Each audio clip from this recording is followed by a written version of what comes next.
Hello everyone and welcome back to my channel. In case you're new here, my name is Laura and I'm a PhD student of comparative literature in Germany, and this is episode 3 of my series on fantasy and science fiction literature ranging from ancient times to nowadays. And I'm still in the ancient times, and today I want to talk about a classic from India. It's a national epic from India called the Ramayana. It is one of the two most important epics written in Sanskrit. The other one is called Mahabharata. And in this video I will introduce you to the Ramayana and tell you why I think it's a very important piece of literature and also could be regarded a masterpiece, and why it's worth delving into that. I will shortly give you a little bit of context. When was the Ramayana written? Who is it ascribed to? What is its structure? And then I will talk a little bit about the content. This give you a short summary of each of the chapters, and in the end I will also talk a little bit about the literary history and why it has been so influential. So what do you have to know about the Ramayana? It was published between the 4th century BCE and the 3rd century AD, so we cannot really tell, as with many ancient epics which have been handed down through an oral tradition, as we've also seen by the Epic of Gilgamesh and the Odyssey, which I've been talking about in my previous videos, which I will also link below if you haven't seen them yet and are interested in these as well. And therefore we cannot really ascribe it to one single author. So there's been different versions over time, different people writing the Ramayana down, the story. The most popular version is the one ascribed to the poet and sage Valmiki, so it's often referred to as the Valmiki Ramayana, and this is also the version that I've been reading. And it is, as I said, one of the two most important epics from ancient India, written in Sanskrit. Also one of the two most important epics of Hinduism, known as the Itihasas. If you're interested in that, you should best look it up, because I'm not so well versed in that. And I will also talk shortly about what the Mahabharata is about, which narrates the events and aftermath of the Kurukshetra war, a war of succession between two groups of princely cousins, the Kauravas and the Pandavas. I haven't read that one yet, but if you're interested in that, just look up the Mahabharata. The structure of the Ramayana, it's very interesting, as it is regarded as one of the longest epic poems to be written in history, which is great, I think. In its extant form, it contains over 24,000 couplet verses divided into 7 khandas or chapters, which I will talk about later. And this is very interesting because such a long epic is something new to me as well. The title Ramayana is made up of 2 parts, Rama and Ayana. And Ayana means travel or journey, so the title refers to the journey or the travels of Rama. Now I will give you a short summary of the story. At its core, the Ramayana narrates the life of Prince Rama, who is an avatar or incarnation of the god Vishnu, who is a very important god in Hinduism, and his journey to rescue his wife Sita from the demon king Ravana. And the epic covers this whole adventure, from Rama's birth to his marriage to the abduction of his wife Sita and to her rescue in the end. And he is aided by the monkey king Sugriva, but I will talk about each of the khandas now so you get a better impression about the structure. The first book tells about the birth and childhood and youth of Rama. Rama is the eldest son of the king Dasharatha, who has for a long time not been able to get children and therefore makes a big sacrifice to the gods. And after that he's blessed with 4 children, 4 sons who are born to his 4 different wives. So each of the wives has 1 son. And as I said, Rama is the oldest son.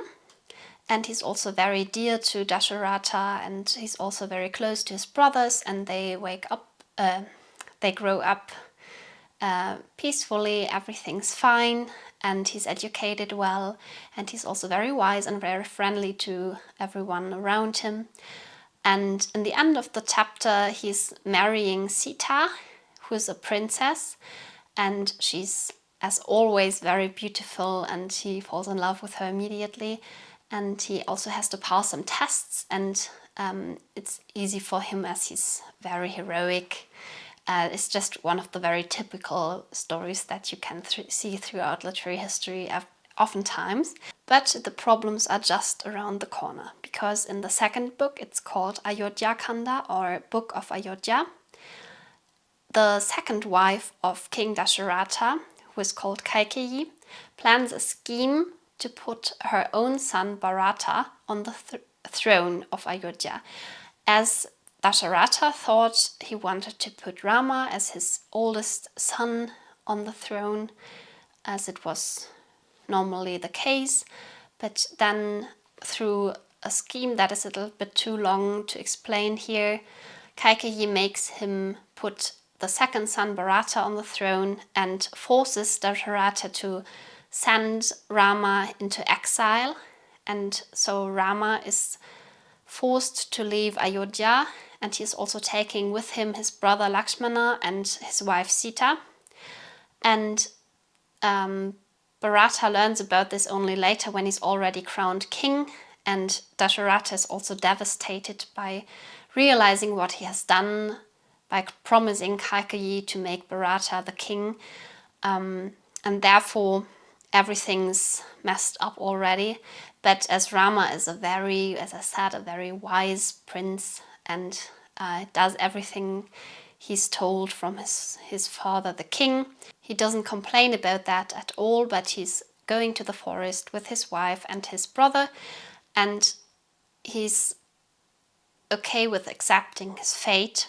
Although Bharata even goes to the forest to convince Rama to come back and to become king himself, Rama refuses and says he will stay in the forest as he's been told.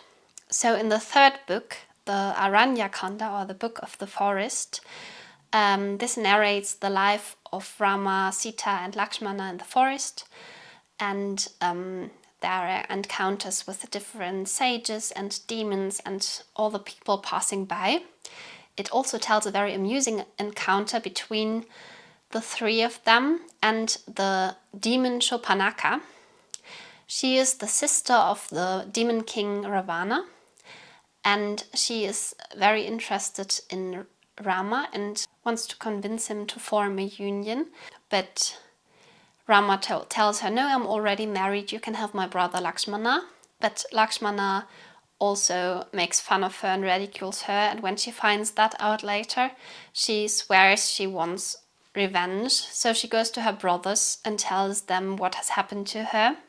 So she sets all of them out to seek revenge, and so therefore they have the problem that all of the brothers seek revenge for what Rama and Lakshmana have done to Shobhanaka.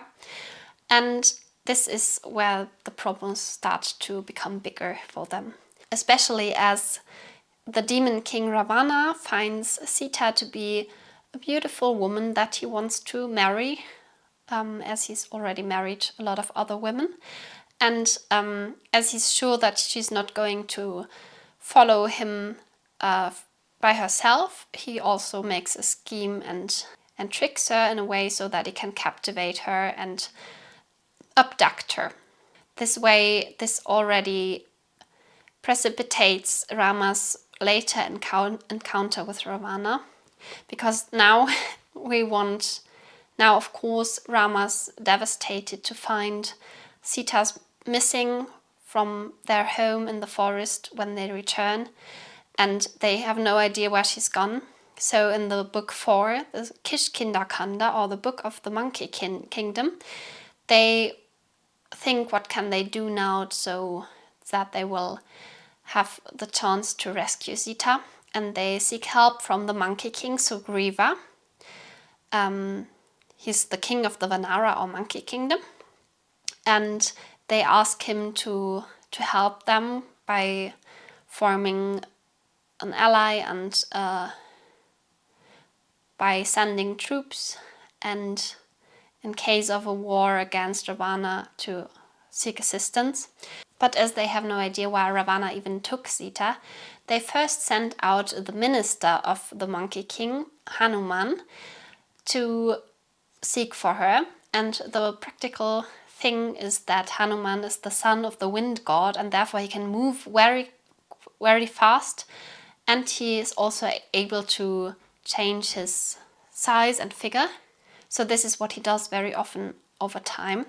So in book number 5, the Sundarakanda, which you could translate with the title Book of Beauty, this chapter mainly revolves around the journey of Hanuman to find Sita.